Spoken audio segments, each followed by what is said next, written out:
Alors justement, on a parlé tout au long de la journée de la digitalisation de la profession, de la fonction achat. L'APBI a mené un vaste chantier auprès des entreprises. Comment aujourd'hui la profession, les directeurs des achats peuvent tirer profit des initiatives de l'APBI? Alors, merci beaucoup, Tarer, et j'en profite pour remercier Myriam pour l'invitation. C'est un vrai plaisir et honneur d'être parmi vous aujourd'hui. Alors, effectivement, en fait, comme vous le savez, et surtout après la crise Covid, et je n'apporte rien de nouveau, le digital a pris une ampleur extrêmement importante et est devenu un secteur, je dirais, transverse et stratégique pour le pays. Et dans le contexte actuel je dirais, de cette conférence, il est clair et net qu'on ne peut pas acheter du digital comme si on achetait une autoroute ou un stylo, quoi. Et donc, il est extrêmement important de prendre compte et surtout de prendre conscience que voilà, acheter du digital, se digitaliser est quelque chose d'extrêmement important et à ses propres règles. Et on va revenir justement peut-être un peu plus tard, ou on peut même y aller tout de suite sur la notion d'innovation. Les gens qui veulent innover doivent accepter en fait d'échouer dans ce parcours, parce qu'on peut pas en fait tout simplement innover sans échec. Et je vais prendre pour caricaturiser un exemple, je dirais il y a longtemps quand on voyait en fait ces chercheurs avec leurs blouses blanches en train de faire leurs tests chimiques, il y a à plusieurs reprises, voilà, ça explose. Et c'est ça l'échec avant que ça réussisse. Donc, il est extrêmement important d'implémenter, je dirais, un mécanisme adapté en termes d'achat. Et je vais prendre quelques exemples concrets. Avant peut-être d'acheter une solution, on peut mener des expériences d'expérimentation qui permettent de tester peut-être 2, 3, 4 solutions avant de dire voilà ce qu'on a envie vraiment d'avoir. Et pour cela, je vais prendre un exemple de la Banque de France qui a implémenté un système, en sachant que la Banque de France est quand même un organisme qui est très lourd avec des procédures, mais ils ont créé en fait un centre d'innovation à côté de la Banque de France qui a pour objectif donc de prototyper et de tester, et donc ils ont un budget de prototypage, qui est une nouvelle façon de faire, une nouvelle façon de réfléchir, un mindset qui est adapté justement à l'innovation et au digital. Et voilà, et c'est justement dans ce sens-là que voilà, plusieurs acteurs dans la PBI ont travaillé sur, je dirais, des templates d'achat qui permettent justement à des grands groupes d'acheter du digital, d'acheter de l'innovation de manière beaucoup plus fluide et beaucoup réaliste par rapport au terrain en fait du digital. Alors, on a évoqué dans la journée la spécialisation de la fonction des directeurs d'achat. Est-ce que vous pensez qu'aujourd'hui, les directeurs d'achat pourraient être liés à des départements d'innovation, des départements qui sont dédiés à cela? Et est-ce que ça pourrait être un nouveau profil dans cette fonction même? Définitivement, en fait, aujourd'hui, on a vu l'émergence de ce qu'on appelle les digital factories. Et il y a différentes façons de le faire. Il y a eu pas mal d'études dans ce sens-là. L'une qui a retenu mon attention, c'est on crée une digital factory, non pas qu'avec des développeurs ou des designers, mais plutôt avec des fonctions en fait support de toute l'entreprise, donc du marketing, des directeurs d'achat, je dirais du support, et qu'on embarque en fait au même endroit pour pouvoir réfléchir et brainstormer ensemble sur comment faire. On a vu justement ces Digital Factory aujourd'hui qui sont en mesure de produire des solutions digitales et innovantes en très peu de temps, 2 mois, 3 mois, contrairement en fait au processus classique, je dirais, des DSI et qui font des allers-retours avec les autres métiers support et qui prennent des fois 2 ans, 3 ans, 5 ans avant de voir le produit arriver sur le terrain. Donc, et tout ça, ça vient en fait de la notion d'intelligence collective, de l'open innovation, qui permet justement d'apporter cette nouvelle façon de faire et de, je dirais, d'éviter des silos très lents sur lesquels l'ensemble des acteurs de l'entreprise n'ont pas une visibilité et une lecture de ce qui se passe.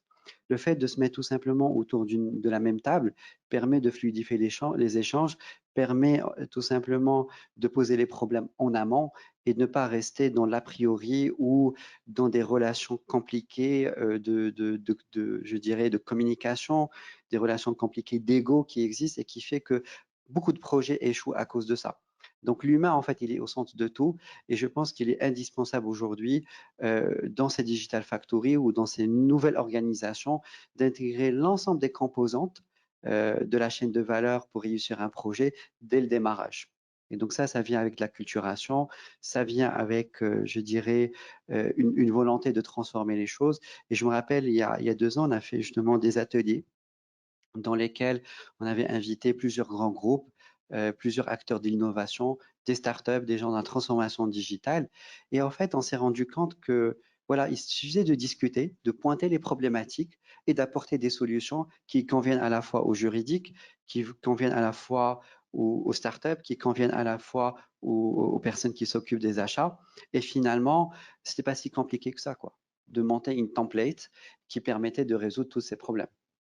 Alors, quel sera le prochain challenge pour l'APB, si on peut le savoir, et comment vous pourriez contribuer à aider et accompagner la profession?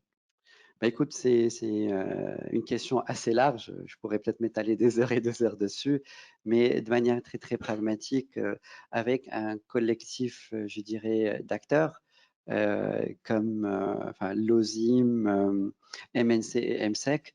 Voilà, on s'est fédérés ensemble et on a travaillé sur ce qu'on appelle un pacte Maroc digital, qui a pour objectif donc, d'apporter des vraies solutions à l'économie numérique, parce qu'aujourd'hui, on est en train de rentrer dans une nouvelle phase.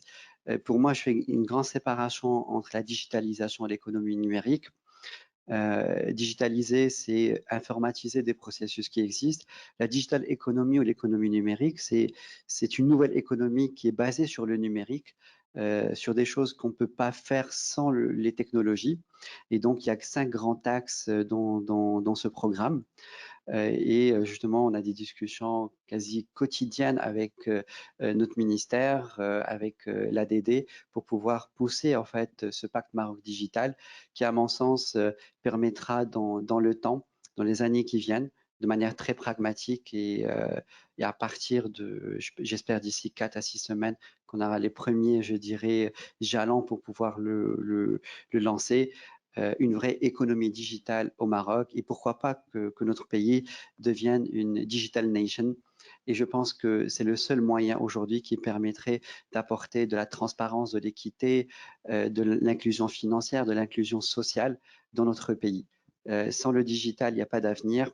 Et c'est pour cela, pour revenir à ta question qui nous importe aujourd'hui, voilà, aujourd'hui, il faut penser digital, il faut consommer digital et le digital arrive parmi l'une des premières priorités au moment où on réfléchit les choses, pas à la fin. On va passer au fait on va dire d'un métier transverse vers plutôt en fait un métier par lequel démarre la réflexion. Et c'est comme ça qu'on peut construire de belles économies. Tout à l'heure, avec Sébastien, on a parlé d'automobile. Le Maroc est en train de devenir l'un des plus grands et meilleurs et plus compétitifs hubs d'automobile dans le monde. On a la chance au Maroc d'avoir des talents, des jeunes qui ont cette volonté d'innover, de changer le pays. Et notre vrai, je dirais, nos vraies ressources naturelles, c'est cette matière grise.